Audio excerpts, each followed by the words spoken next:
Good afternoon. I have a reservation. Webb. Marcus Webb. The grandeur maintains certain standards. Standards of dress, standards of conduct, standards of clientele. I don't claim to have a reservation. I have A reservation. booked and paid for. I don't need a Motel 6. I need the room I booked and paid for at this hotel. Black man denied at luxury hotel. Seconds later, he fires the manager on the spot. The marble floor of the Grandeur Hotel lobby was about to witness something nobody saw coming. In exactly 45 seconds, Marcus Webb, the man in the worn work jacket being escorted toward the exit, would speak 3 words that would end a career, shock a crowd of 200 people, and prove that the most dangerous assumption you can make is thinking you know who someone is. But we're getting ahead of ourselves. Let's rewind to 20 minutes earlier. Because what happened in that lobby? It started the moment Marcus walked through those golden revolving doors. And the manager who sneered at him? He had no idea, absolutely no idea, who he was talking to. Act 1, the setup, 0:30 to 5 o'clock. Marcus Webb had been on the road for 16 hours straight. His flight from Singapore landed at 6 a.m., and by the time he cleared customs, grabbed his luggage, and sat through 2 hours of Los Angeles traffic, every bone in his body was screaming for a bed. The Grandeur Hotel on Wilshire Boulevard. 5 stars. Marble, everything. The kind of place where the doorman's uniform probably cost more than most people's monthly rent. Marcus pushed through the revolving doors at 3:47 p.m., rolling his single black suitcase behind him. He was wearing what he always wore for long flights, a comfortable navy work jacket, dark jeans, and his favorite walking shoes. Practical, comfortable, and yes, a little worn around the edges. The lobby spread before him like something out of a magazine. Crystal chandeliers caught the afternoon light. A pianist played soft jazz in the corner. Well-dressed guests glided across the polished floor like they owned the place. Marcus headed straight for the reception desk. Behind the marble counter stood a young woman, maybe 25, with perfect posture and a professional smile that dimmed slightly when she saw him approaching. Her name tag read, Jennifer. "Good afternoon," Marcus said, his voice warm despite his exhaustion. "I have a reservation. Webb. Marcus Webb." Jennifer's fingers moved across her keyboard. Click, click, click. Her eyes narrowed at the screen. "I'm sorry, sir. I'm not seeing a reservation under that name." Marcus pulled out his phone, navigating to his email confirmations. "That's strange. I booked it 3 weeks ago. Confirmation number is..." "Sir." Jennifer's smile was tight now. "Our system is very accurate. If you're not in the system, then... Is there a problem here?" The voice cut through the lobby like a knife through butter. Sharp. Authoritative. Used to being obeyed. Marcus turned. The man approaching was about 40, with slicked back hair, a charcoal suit that screamed expensive, and the kind of walk that said he owned every room he entered. His name tag identified him as Richard Chen, General Manager. "No problem," Marcus said calmly. "Just a mix-up with my reservation." Richard's eyes traveled from Marcus's worn shoes to his wrinkled jacket to his 2-day stubble. The assessment took maybe 3 seconds. But in those 3 seconds, Marcus watched something shift in the manager's expression. Judgment. Swift and final. "Jennifer," Richard said, not taking his eyes off Marcus. "What's the issue?" "This gentleman claims he has a reservation, but..." "Claims." Richard repeated the word slowly, like he was tasting it. "I see." Marcus felt the temperature in the lobby drop 10 degrees. "I don't claim to have a reservation," Marcus said, keeping his voice level. "I have a reservation. If you'll just let me show you." "Sir." Richard held up one manicured hand. "The Grandeur Hotel maintains certain standards. Standards of dress, standards of conduct, standards of clientele." The word hung in the air like smoke. Marcus's jaw tightened. But he said nothing. "Not yet. Now, I'm sure there are other establishments in the area that might be more suitable for your needs. Perhaps something more budget-friendly? There's a Motel 6 about 3 miles. "I don't need a Motel 6. Marcus's voice was still calm. Deadly calm. "I need the room I booked and paid for at this hotel." Richard's smile didn't reach his eyes. "Sir, I'm going to have to ask you to leave." "Excuse me. You heard me. This is private property, and I have the right to refuse service to anyone who..." "Who what?" Marcus took a step forward. "Say it. Who what?" The lobby was getting quieter. Conversations dying mid-sentence. Heads turning. The pianist's hands slowed on the keys. Richard's face flushed. Anyone who doesn't meet our standards. Now, you can leave quietly, or I can call security. Your choice. Marcus looked at him for a long moment. Then he reached into his jacket pocket. Richard tensed. Slowly, please. What Marcus pulled out was a business card. Simple. White. Embossed lettering. He held it out. Richard didn't take it. Didn't even look at it. I don't care what convention you're in town for, or what conference badge you're trying to flash. This isn't about your. I think you should look at the card, Marcus said quietly. Something in his voice made Richard pause. Made him glance down. And then Richard made his biggest mistake. He laughed. Hospitality consultant.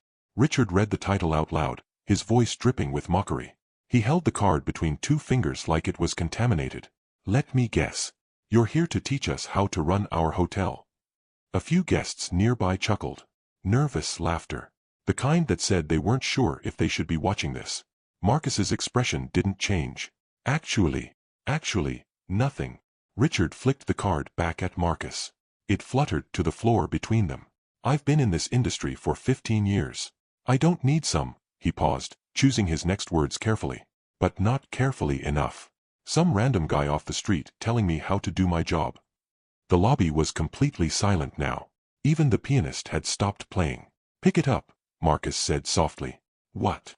The card. You dropped it. Pick it up. Richard's face went from pink to red. I didn't drop it. I returned it. There's a difference. Now, for the last time, I'm asking you to. And I'm telling you, Marcus interrupted, his voice still calm but with an edge now, like steel wrapped in silk, to pick up the card. They stared at each other. Two men. One in a $1,000 suit. One in a worn jacket. The entire lobby holding its breath. Richard smiled. The kind of smile a predator gives before it strikes. Security, he said, not breaking eye contact with Marcus. Security to the front desk. Two large men in dark uniforms appeared from a side corridor. They moved with the practiced efficiency of people who'd done this before. Stood on either side of Marcus. Close. Intimidating. Gentlemen, Richard said, please escort this individual off the premises. And make sure he understands he's not welcome back. One of the security guards, the bigger one with a scar over his left eyebrow, reached for Marcus's arm. Marcus didn't resist. Didn't pull away. He just looked at the guard and said, I wouldn't do that if I were you. The guard hesitated. Oh, for God's sake, Richard snapped. Just. A phone rang. Not Marcus's phone. Not a guest's phone. The reception desk phone. The landline. The one with the flashing red light that indicated an internal call. Jennifer picked it up. Front desk, this is. Her eyes widened. Oh, yes, ma'am. Right away. She looked at Richard. Her face had gone pale. Sir, Ms. Patterson needs to see you in her office. Immediately. Richard frowned. I'm in the middle of. She said immediately, sir. And she said. Jennifer swallowed. She said to leave the guest at the front desk alone. The guest at the front desk. Not the intruder. Not the trespasser. The guest. Richard's confidence wavered for just a second. Just a flicker of uncertainty across his face. But he recovered quickly, smoothing down his tie. Fine. This will only take a moment. He pointed at Marcus. Don't move. He strode toward the elevators, back straight, head high. Every inch the man in charge. Marcus watched him go. And for the first time since entering the lobby, he smiled. It wasn't a kind smile. The security guards shifted uncomfortably. Jennifer stared at her computer screen like it held the secrets of the universe. Other guests pretended to be absorbed in their phones, their magazines, their conversations, but every single one of them was watching from the corner of their eye. Waiting. Because something was happening here. Something big. They didn't know what yet. But they could feel it. Like the air pressure changing before a storm. Marcus bent down. Picked up his business card from the floor. Dusted it off carefully. Slipped it back into his pocket. Then he pulled out his phone and made a call. Hey, David. Yeah, I'm here. Oh, it's going exactly as predicted. Actually, worse than predicted. Yeah, you should probably come down. No, everything's fine. Just, trust me, you're going to want to see this. He hung up. Waited. The elevator dinged. Richard stepped out.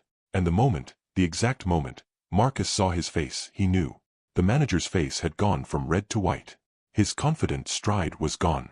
He was walking like a man heading to his own execution. Behind him, a woman emerged from the elevator. Late 50s. Silver hair pulled back in a tight bun. Tailored, gray suit. The kind of presence that didn't need to announce itself. Everyone in the lobby knew who she was. Catherine Patterson, owner of the Grandeur Hotel chain. 42 properties across 6 countries. Worth somewhere north of $3 billion. And she was walking straight toward Marcus Webb. The security guards took a step back.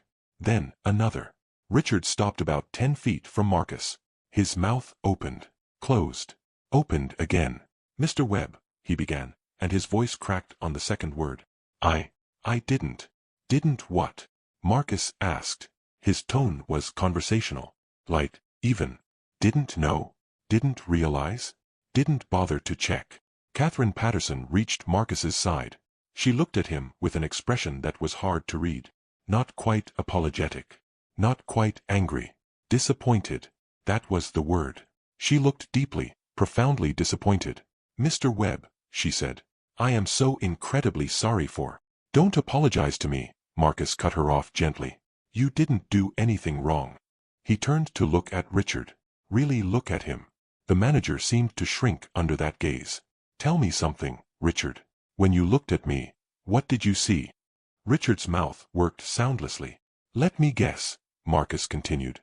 "You saw the jacket, the jeans, the stubble, the rolling suitcase, and from all that, you made a decision about who I was, what I was worth, whether I belonged here." "Sir, I'm not finished." The words were soft, but they cut through Richard's stammering like a blade. "You didn't check the reservation system properly. You didn't ask Jennifer to verify my confirmation number. You didn't offer to help solve the problem. You went straight from seeing me to removing me." The lobby was so quiet you could hear the fountain in the courtyard outside. "Do you know what I do, Richard?" The manager shook his head. "Barely. Just a tiny movement. I evaluate hotels. Luxury hotels specifically. I assess their service, their staff, their adherence to brand standards. And then I make recommendations to ownership about—" Marcus paused. "About personnel." Richard's face went from white to gray. "The Grandeur Hotel hired me 6 months ago," Marcus continued, his voice still maddeningly calm. "They hired me because they were getting complaints. Complaints about discrimination. About guests of color being treated differently. About staff making assumptions based on appearance." He let that sink in. "So I do what I always do. I test the theory. I dress down. I arrive without fanfare. No advance warning. No special requests. Just a regular reservation under my regular name. And I see what happens." Marcus looked around the lobby. At the guests pretending not to stare. At Jennifer behind the desk, tears forming in her eyes. At the security guards who were very carefully not making eye contact. "And what happened today? You exceeded my worst expectations." The elevator dinged again. A man stepped out. Tall, black. Wearing a suit that made Richards look like a cheap rental. He carried a leather portfolio and moved with the casual confidence of someone who'd walked into hundreds of lobbies just like this one. David Morrison. Marcus's business partner. The man who handled the legal side of their consulting firm. He took in the scene with one sweeping glance. Marcus standing calm and centered, Richard looking like he was about to pass out, Catherine Patterson with her arms crossed, the gathered crowd of guests and staff, and nodded slowly. "Dramatic as always, Mark," he said, walking over. "You couldn't just submit a normal report?" "Where's the fun in that?" Marcus replied. David pulled a document from his portfolio, handed it to Catherine Patterson. "Ms. Patterson, this is our preliminary assessment. We'll have the full report ready by end of business tomorrow, but I thought you'd want to see the highlights now." Catherine took the document. Started reading. Her lips pressed into a thin line. Richard took a step forward. "Ms. Patterson, please. If I could just explain." "Explain what?" Her voice was ice. She didn't look up from the report. "Explain how you violated company policy? Explain how you profiled a guest? Explain how you attempted to have a black man forcibly removed from our lobby for no reason other than the way he was dressed? It wasn't about race. I don't." Catherine finally looked up. Her eyes were hard. "Don't you dare finish that sentence." She turned to Jennifer. "How long have you worked here?" Jennifer jumped like she'd been shocked. 3 months, ma'am. And in those 3 months, has Mr. Chen ever trained you on implicit bias? On de-escalation? On how to properly verify reservations when there's a discrepancy? Jennifer's eyes darted to Richard, then back to Catherine. No, ma'am. Has he ever made comments about guests based on their appearance? Their clothing? Their background? The pause was long. Too long. Yes, ma'am, Jennifer whispered. Richard's face went from gray to green.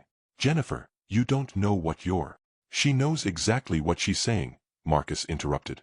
Because she's been watching you do it for 3 months. Making jokes about guests. Rolling your eyes when certain people check in.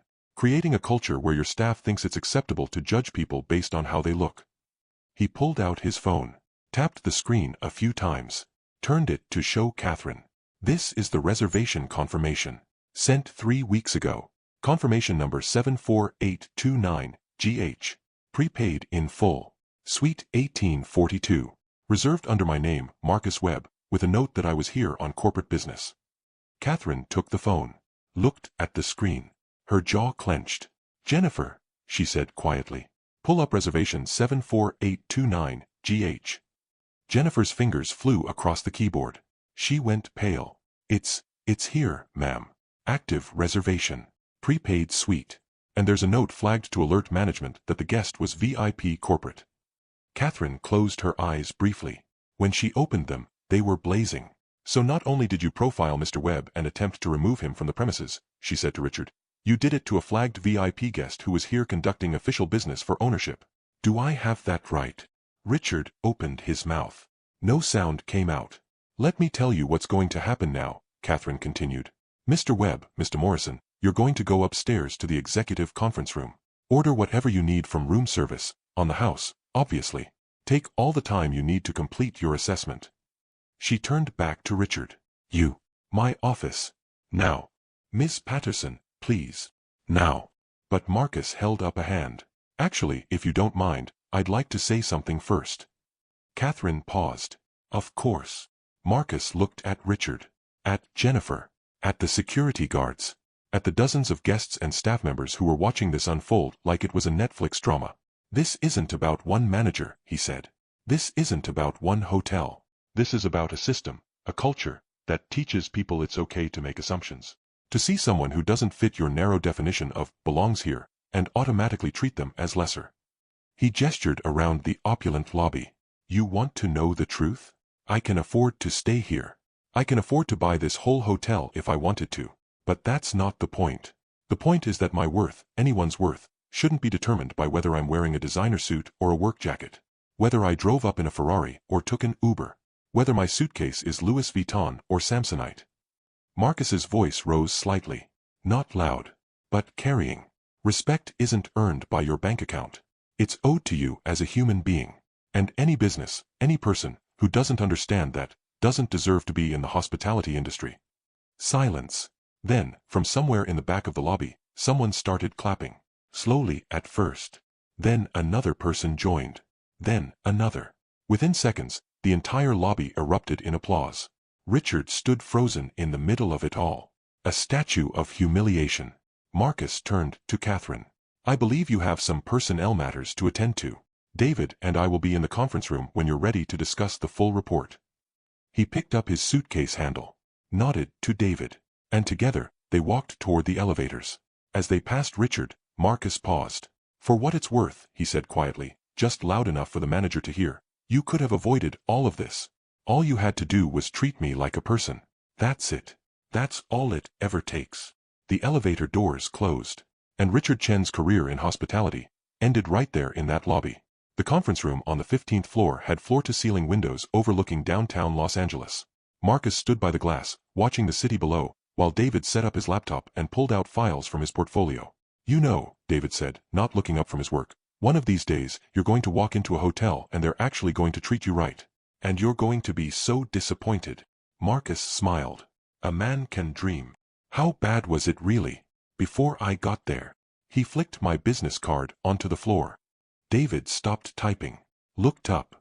He did what? Read the title, laughed, and flicked it back at me. Let it fall on the ground. Jesus. Called security to have me physically removed. Was about to have them grab me when the owner called down. David shook his head. You know what kills me? It's always the same pattern. They see you, they make an assumption, and instead of taking 5 seconds to verify, literally just 5 seconds, they double down, triple down, dig themselves into a hole so deep they can't climb out. A knock on the door. Come in, Marcus called.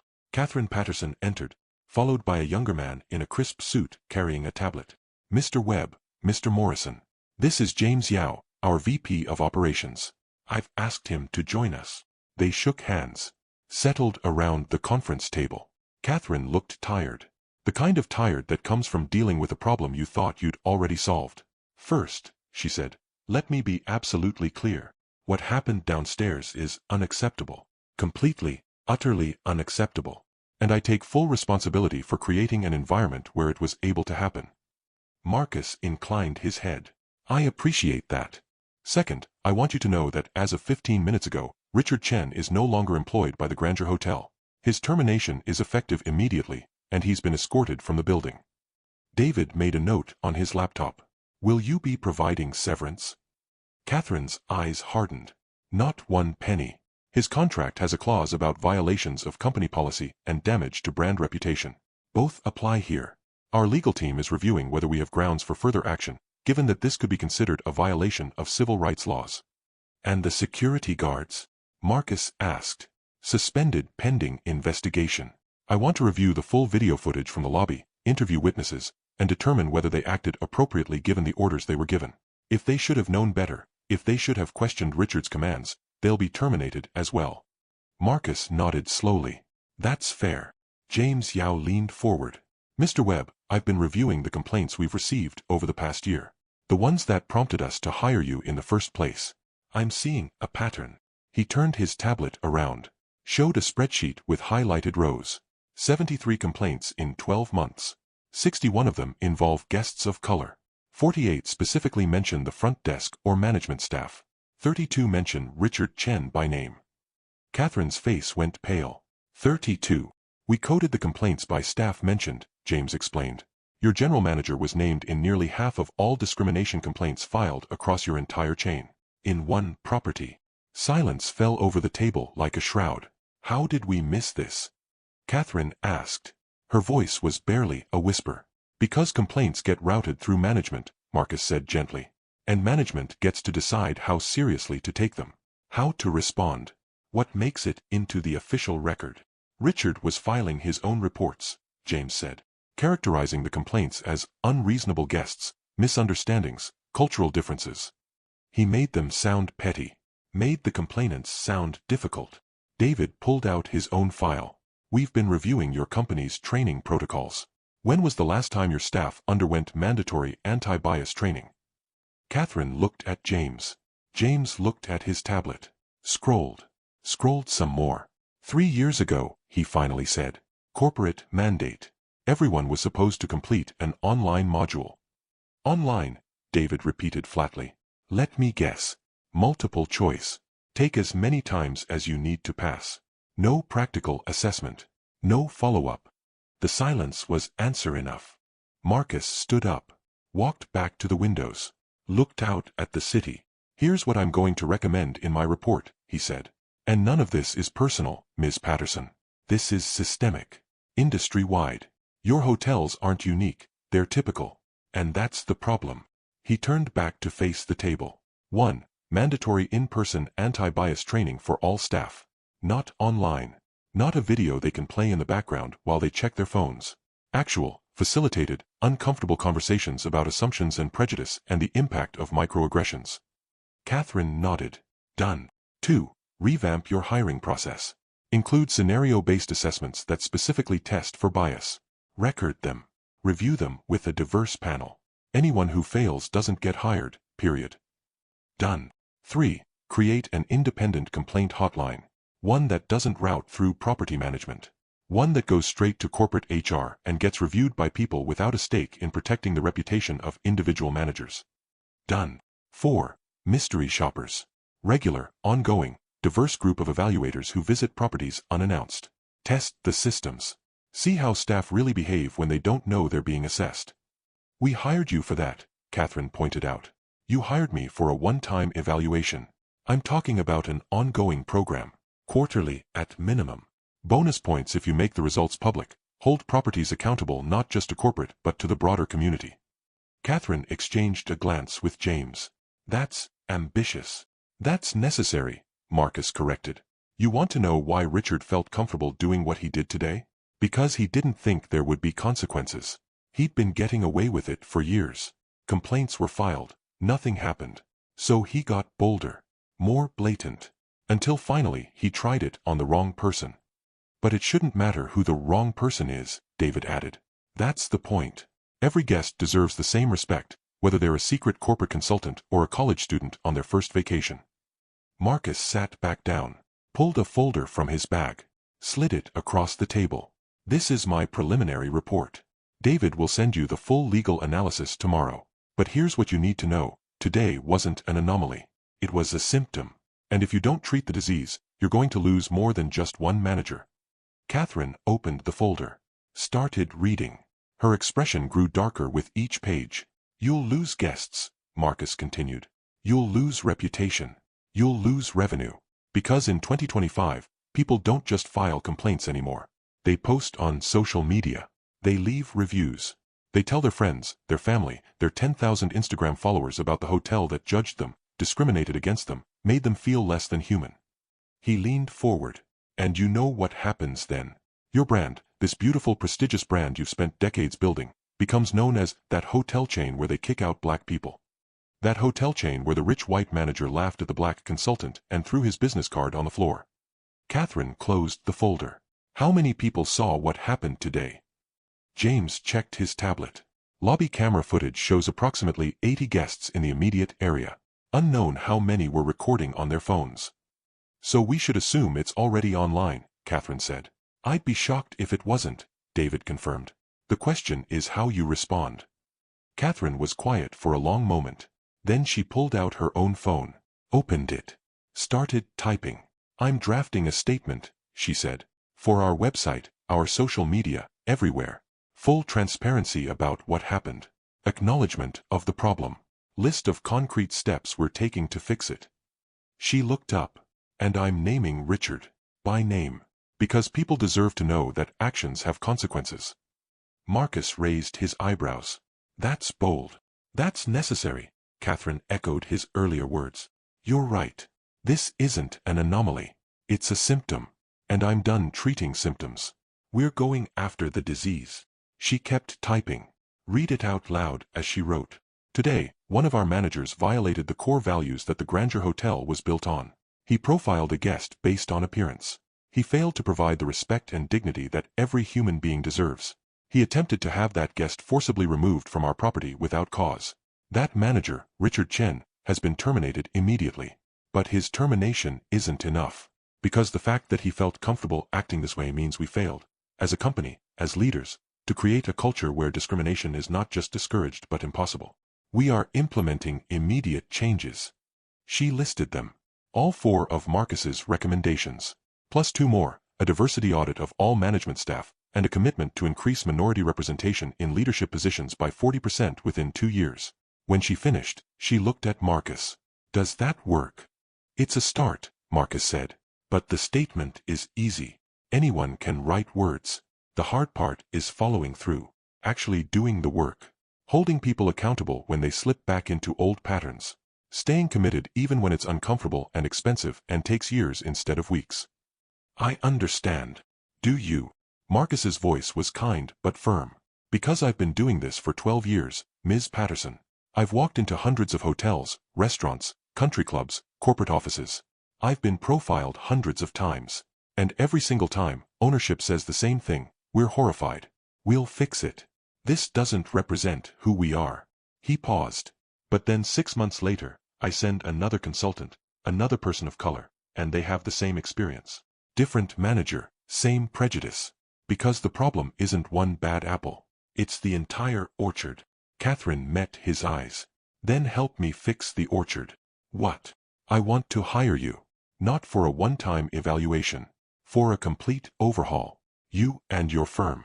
Full consulting package. Training. Hiring. Ongoing assessment. Everything you just outlined and more. Marcus glanced at David, who gave a small nod. That's not a small commitment, Marcus said. We're talking years. Multiple properties. Complete culture change from top to bottom. It's going to be expensive. It's going to be uncomfortable. Some of your managers are going to resist. Some are going to quit. Good, Catherine said. Let them. Anyone who can't treat people with basic human dignity doesn't belong in my company anyway. She extended her hand across the table. So do we have a deal? Marcus looked at her hand, at her face, at the determination in her eyes. He shook it. Deal. 6 months later, Marcus walked into the Grandeur Hotel on Wilshire Boulevard. Same golden revolving doors. Same marble lobby. Same crystal chandeliers. But everything else was different. Behind the reception desk stood Jennifer, still there, promoted to front desk supervisor. When she saw Marcus, her face lit up. Mr. Webb, welcome back. I have you in suite 1842, just as requested. And I've already sent up those extra towels you like. She handed him a key card. Smiled. A genuine smile this time. How's the new training program going? Marcus asked. Intense. Jennifer admitted. But good. Really good. We had a session last week on microaggressions, and honestly, it opened my eyes to things I'd been doing without even realizing. Little comments. Assumptions. I'm trying to do better. That's all any of us can do, Marcus said. Try to do better. He headed toward the elevators. Halfway there, he heard someone call his name. Catherine Patterson, walking across the lobby. She looked more relaxed than the last time he'd seen her. Less tired. Marcus, good to see you. How was the evaluation at the Boston property? Promising, he said. 2 minor incidents that were handled appropriately by staff. 1 major incident that the new assistant manager shut down before it could escalate. Overall, I'm seeing real change. Good. That's what I want to hear. She paused. The story went viral, you know. About Richard. About what happened that day. I know. We lost some guests. People who thought we were being too politically correct. People who said we should have supported our manager. I know. But we gained more. People who appreciated the transparency. Who wanted to support a company willing to do the hard work. She smiled. Turns out, treating people with respect is good for business. Who knew? Marcus laughed. Shocking, right? They stood there for a moment, 2 people trying to fix a broken system, 1 hotel at a time. He tried to sue us, by the way, Catherine said. Richard. Wrongful termination. His lawyer sent a very aggressive letter about how we destroyed his career without due process. And our lawyer sent back the video footage from the lobby. All 20 minutes of it. We haven't heard from him since. The elevator dinged. Doors opened. Enjoy your stay, Catherine said. And Marcus, thank you. For what you do. For what you're helping us become. Marcus stepped into the elevator. Thank you for being willing to change. The doors closed. As the elevator rose, Marcus caught his reflection in the polished steel doors. He was wearing the same navy work jacket. The same dark jeans. The same comfortable shoes. But this time, when he walked into that lobby, he'd been seen. Not for what he wore. For who he was. And maybe, just maybe, that was progress. The elevator chimed. 15th floor. His suite was waiting. He rolled his suitcase down the hallway, thinking about all the hotels he still had to visit. All the evaluations left to do. All the managers who would look at him and make assumptions. Some would learn. Some would lose their jobs. But all of them would remember the man in the worn jacket who walked in like he belonged. Because he did. We all do. Marcus Webb still works as a hospitality consultant. His firm has expanded to evaluate over 300 properties across 12 hotel chains. The Grandeur Hotel has been profiled in Forbes, Bloomberg, and Hospitality Today for its innovative approach to combating discrimination in luxury hospitality. Richard Chen has not worked in the hotel industry since that day. His name remains publicly attached to the incident, a reminder that in the age of accountability, your worst moment can define your legacy. But this story isn't really about Richard Chen. It's about the hundreds of people who walk into lobbies, restaurants, stores, and offices every single day and are judged in seconds. Dismissed in minutes. Made to feel less than human because they don't look the way someone thinks they should look. It's about the quiet dignity of people like Marcus who face discrimination and choose to channel it into change instead of bitterness. And it's about the Catherines of the world, Leaders who, when confronted with the ugly truth about their organizations, don't make excuses. They make it right. Because respect isn't complicated. It's not expensive. It's not difficult. It's just respect. And the next time you see someone walk through a door, any door, remember, you have no idea who they are, what they've accomplished, what they're capable of. So maybe, just maybe, treat them like they belong. Because they do. We all do.